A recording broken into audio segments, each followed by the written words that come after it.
नमस्कार, मी संदीप देसाई. महाराष्ट्र एक पाऊल पुढे मध्ये आपलं स्वागत आहे. मुख्यमंत्री देवेंद्र फडणवीस यांच्या हस्ते महा डीबीटी 2.0 पोर्टलवर 29 नवीन कल्याणकारी योजनांचा अत्यंत दिमागदार शुभारंभ करण्यात आलेला आहे. स्वातंत्र्य दिनाच्या ऐतिहासिक पर्वावर मुख्यमंत्री देवेंद्र फडणवीस यांनी राज्यातील जनतेला डिजिटल इंडियाच्या धर्तीवर ही सुलभ प्रशासनाची नवी भेट दिली आहे. या नव्या विस्तारामुळे महाडीबीटी पोर्टलवर उपलब्ध असणाऱ्या एकूण योजनांची संख्या आता 105 वर पोहोचली आहे. आता उर्वरित 231 सरकारात्मक व्यासपीठावर आणण्याचं काम युद्धपातळीवर सुरू आहे आणि यामुळे नागरिकांना वेगवेगळ्या योजनांसाठी स्वतंत्र खाती किंवा वारंवार नोंदणी करण्याची गरज नाहीये.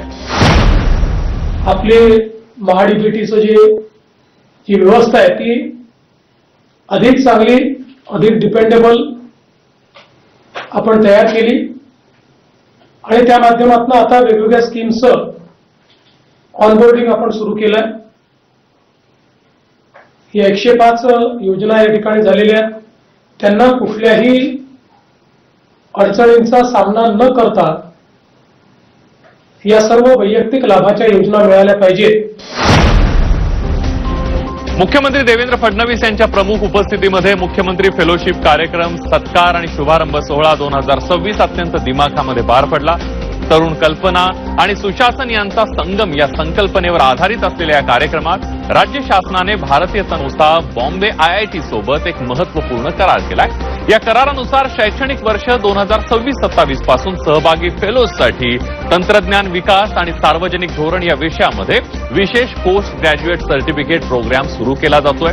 या अभ्यासक्रमामध्ये 20 दिवसांचं प्रत्यक्ष क्लासरूम ट्रेनिंग, वर्षभरामध्ये 90 तासांचं ऑनलाईन लर्निंग आणि IITचे वरिष्ठ प्राध्यापक, निवृत्त सनदी अधिकारी व तज्ज्ञांचं थेट मार्गदर्शन यांचा समावेश असणार आहे. या तांत्रिक अभ्यासक्रमामुळे तरुण फेलोजची कार्यक्षमता वाढेल आणि ते प्रशासनामध्ये अधिक आधुनिक आणि विज्ञानावर आधारित दृष्टिकोन आणू शकतील असा विश्वास मुख्यमंत्री देवेंद्र फडणवीस यांनी व्यक्त केला. सध्या भारतातील एकूण डेटा सेंटर क्षमतेपैकी तब्बल 65% क्षमता एकट्या महाराष्ट्रात उपलब्ध असून आगामी काळामध्ये महाराष्ट्र हे केवळ देशातच नाही तर जगातील अग्रगण्य AI आणि डिजिटल तंत्रज्ञानाचं मुख्य केंद्र बनेल असा ठाम विश्वास मुख्यमंत्री देवेंद्र फडणवीस यांनी व्यक्त केलाय. मुंबईमध्ये इंडो अमेरिकन चेंबर ऑफ कॉमर्सची राष्ट्रीय परिषद आयोजित करण्यात आली होती. त्यामध्ये मुख्यमंत्री देवेंद्र फडणवीस यांनी राज्याच्या डिजिटल पायाभूत सुविधांचा रोडमॅप मांडलेला आहे. राज्याने 2031 पर्यंत 5.7 गिगावॅट क्षमतेचे डेटा सेंटर उभारण्याचं उद्दिष्ट ठेवलंय, जे जागतिक स्तरावर सर्वात मोठ्या क्षमतेपैकी एक असेल. क्लाउड कॉम्प्युटिंग आणि AIच्या वाढत्या गरजा पूर्ण करण्यासाठी राज्य सरकार उद्योगांना सर्व आवश्यक त्या पायाभूत सुविधा, सवलती आणि अनुकूल धोरण उपलब्ध करून देते, असं मुख्यमंत्री देवेंद्र फडणवीस यांनी सांगितलं. भारत आणि अमेरिकेच्या उद्योग जगतातील नामवंत प्रतिनिधी या परिषदेमध्ये उपस्थित होते.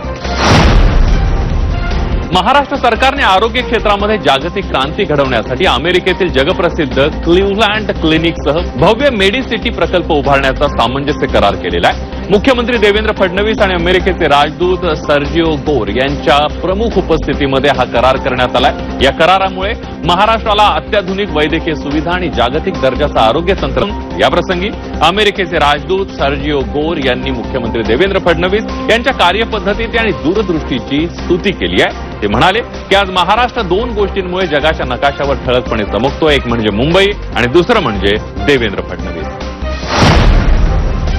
आगामी गणेशोत्सवाच्या पार्श्वभूमीवर कोकणासह राज्यातील सर्व महत्वाच्या महामार्गांची आणि शहरांमधील रस्त्यांची दुरवस्था दूर करण्यासाठी उपमुख्यमंत्री एकनाथ शिंदे यांनी विशेष आढावा बैठक घेतली.